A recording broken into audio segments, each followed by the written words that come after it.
Bismillahirrahmanirrahim. Assalamu alaykum, hurmatli televizor ko'ruvchilar. Istiqlol kundalik xabarlarimizni ko'rishinglarni qizg'in qarshi olamiz. Men Abdullah Yalqin. Programmamizda vatanimiz Sharq Turkiston va dunyodagi kun tartibida bo'layotgan xabarlarni huzuringizga sunishga tirishimiz. Qaynamsiz diqqatinglar ekranimizda bo'lsin.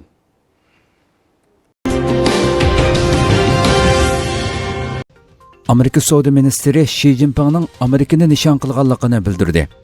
Amerika ovozining xabarida bildirilishicha, Amerika Savdo ministri Xi Jinpingning 1-iyul Tiananmen maydonida qilgan so'zida Amerikani nishonlaganligini, ammo Amerikaning o'z yo'lini davomlashtiradiganligini bildirdi. Xabarda qayd qilinishicha, Amerika Savdo ministri Raymondo 1-iyul CNBC muxbirining ziyoratini qabul qilib, biz barliq amallarni qo'llanib, Amerika shirkatlarining adil muomalaga erishishiga va Xitoy bozoriga kirishiga kafolatlik qilamiz. Xitoy qoidaga amal qilib, aqliy mulk huquqini qo'g'disa, ondan bizning bozorimizga kirishiga ruxsat qilindi degan. Bu yil beshida Adidas, H va M qatorliq xalqaro markalar Sharq Turkistonda ishlab chiqarilgan paxtani boyqut qilganligi va Sharq Turkistondagi majburiy emgakka ko'ngil bo'lib bayonot e'lon qilganligi sababli Xitoylarning noroziligiga va planliq boyqut qilishiga duch kelgan edi. Savdo ministri Raymondo yana Xitoy doiralarining Uyg'urlarning kishilik huquqiga daxli taruz qilganligi haqida to'xtalib, Amerika Xitoyga qarshi ittifoqdoshlari bilan davomli hamkorlashadi. Amerikada emas, balki demokratiyaga ishonadigan va o'rtaq qimmat qarashga ega ittifoqdoshlar Xitoyga yetarlik besim ishiltib, Xitoyning adil bo'lmagan insonparvarlikka zid qilmishlarini to'xtatishi kerak degan. Xi Jinping Xitoy Kompartiyasi qurilganligining 100 yilligini tabriklash marosimida butun dunyoga tahdid solgan tariqada Xitoy xalqi tashqi kuchlarning bo'zaq qilishiga, ezishiga va qul qilishiga yo'l qo'ymaydi. Kimki bunda qilmoqchi bo'lsa, 1 milliard 400 million Xitoy xalqining qon go'shtlari bilan qo'pirilgan po'lat sepilga usib, bosh ko'zini qonga bo'yaydi deb popozi qilgan edi. Garchi Xi Jinpingning so'zida biror davlatning ismi aniq tilga elinmagan bo'lsa-mu, ammo bu Amerika va G'arbning Xitoyga besim qilishiga qaytarilgan inkosi deb qaralmoqda.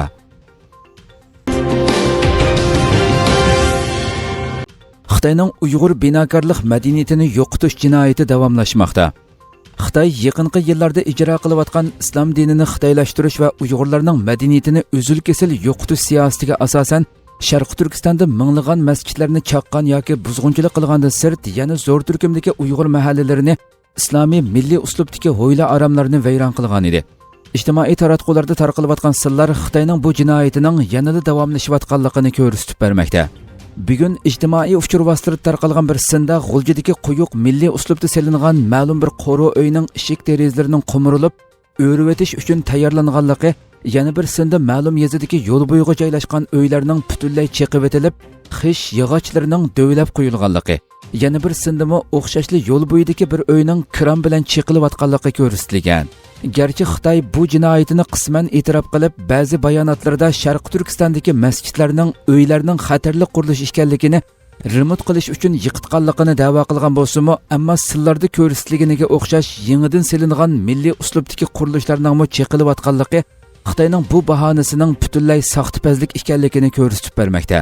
Kuzatuvchilar Xitoy rejimining Uyg'ur mahallalarini vayron qilish orqali bir tarafdan Uyg'urlarning binokorlik madaniyatini vayron qilganligini, yana bir tarafdan xalqni o'ltiroq rayonlarga majburiy ko'chirib, texnik yaxshi kontrol qilish va nazorat qilish maqsadiga yetmoqchi bo'lganligini bildirishmoqda.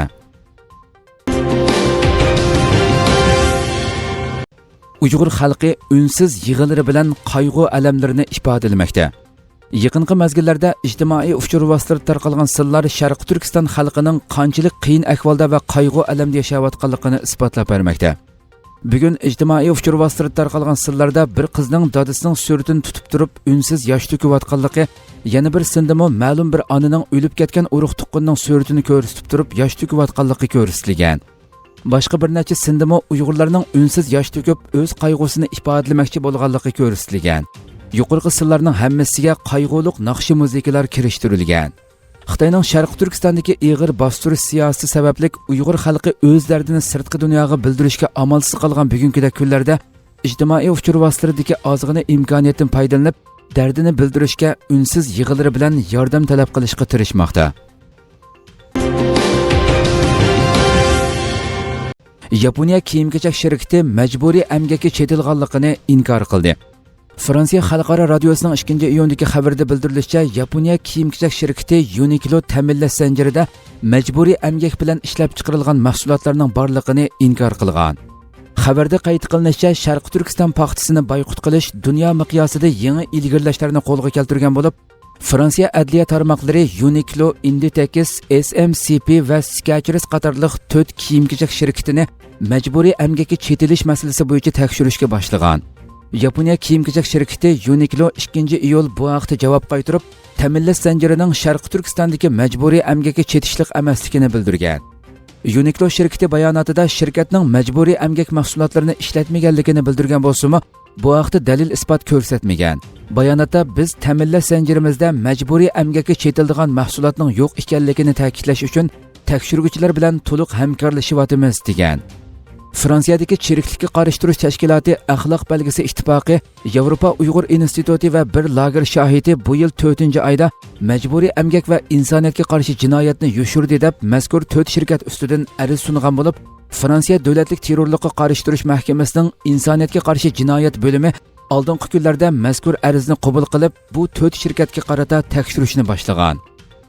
Zara'ning ona shirkati Inditex Fransiya doiralarining tekshirishiga to'liq moslashadiganligini ta'kidlab, shirkat har qanday shakldagi majburiy emgakka qilchi yo'l qo'ymaslik maydonida turadi hamda siyosat va tartiblarni o'rnatib, ta'minlash zanjirida bundaq ahvolning ko'rilmasligiga kafolatlik qiladi degan.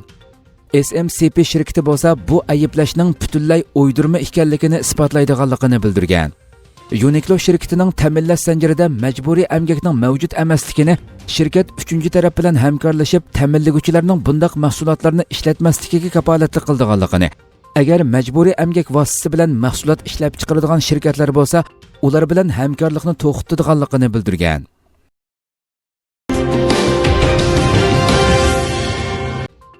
Shimoliy Atlantik okean ahdi tashkiloti askarlari Afg'onistondagi eng cho'ng bazadan chekinib chiqdi. Germaniya ovozining 2-iyuldagi xabarda bildirilishicha, Shimoliy Atlantik ahdi tashkiloti askarlari 20 yilga yaqin turgan Bagram bazasidan to'liq chekinib chiqqan. Xabarda qayd qilinishicha, Afg'onistondan askar chekindirishning bir qismi sifatida Shimoliy Atlantik ahdi tashkiloti askarlari Afg'onistondagi eng cho'ng Bagram havo armiya bazasidan ayrilgan bo'lib, Amerika harbiy amaldori barliq birlashma askarlarining tarqoqlashtirilganligini oshkorlagan. 20 yilga yaqin davomlashgan Afg'oniston urushi davomida Shimoliy Atlantik ahdi tashkiloti urush aeroplanlari mazkur bazadan uchib, Taliban qurolli kuchlariga ko'p qatim hujum qilgan. Bildirilishicha, Bagram harbiy bazasi poytaxt Kabulning shimoliga 40 kilometr keladigan joyda bo'lib, Amerika armiyasining Afg'onistondagi bosh organi ekan. Uzun yillar mobaynida bu o'rin Amerikaning asirlarni qo'lga olib tutib turish o'rnining biri bo'lib kelgan.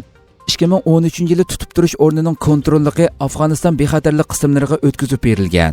O'z vaqtida 10 minglagan Amerika askari Bagramga o'rinlashgan. Amerika prezidenti Joe Biden e'lon qilgan bayonotga asoslanganda barliq askarlar 11-sentabrdan ilgari Afg'onistondan chekinib chiqdi ekan. Bu yil 4-oyning oxiridan boshlab bir turkum harbiy bazalar Afg'oniston armiyasiga topshirib berilgan.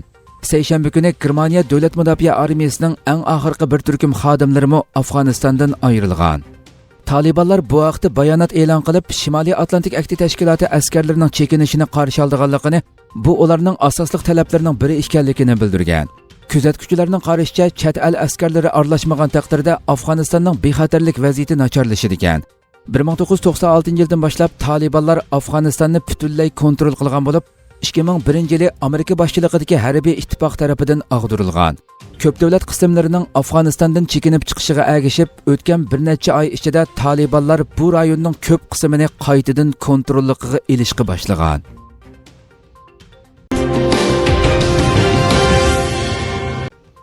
Turkiya parlament a'zosi tashkilotlar birligini ziyorat qildi. 2-iyul Adolat va taraqqiyot partiyasining Istanbuldagi parlament a'zosi Zafer Sirakaya apandining yetakchiligidagi bir hay'at Xalqaro Sharq Turkiston tashkilotlar birligini ziyorat qildi. Sirakaya apandining boshchiligidagi hay'at Adolat va taraqqiyot partiyasi Istanbul sho'basining raisi advokat Rajab Shanjan, muavin raisi Faxri Shahin qatorliqlardan tashkillangan bo'lib, mehmonlarni Xalqaro Sharq Turkiston tashkilotlar birligi raisi Hidoyatullo O'g'izxon boshchiligidagi tashkilot mas'ullari kutib oldi. Hay'at yana Sharq Turkiston Ulamolar birligi, Ko'kay insoniy yordam jamiyati qatorliq tashkilotlarni ziyorat qildi. Ziyorat davomida Turkiyada yashayotgan Uyg'urlarning turmush, ma'arif va siyosiy jihatlardagi qiyinchiliklari tunishtirildi va Turkiyada yashayotgan Uyg'urlarning Turkiya hukumatining kutayotgan bir necha turlik orzu talablari yetkazildi. Oxirida mehmonlarga Sharq Turkiston bayrog'i tushirilgan hadiya taqdim qilindi.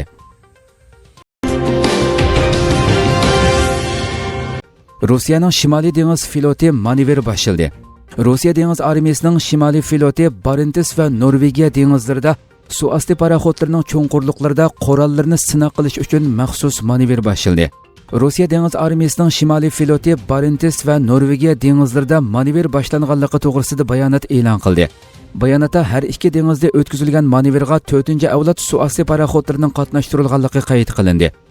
Suvosti paraxodlarining qurollarining sinab qilinganligi eskartilgan bayonotda manevr ko'pinchisi zamonaviy suvosti paraxodlarining cheki bo'lgan 500 metrdan ortiq cho'nqurlikda amalga oshirilmoqda deyildi. Manevrning plan bo'yicha bir qancha kun davomlashadiganligi eskartildi.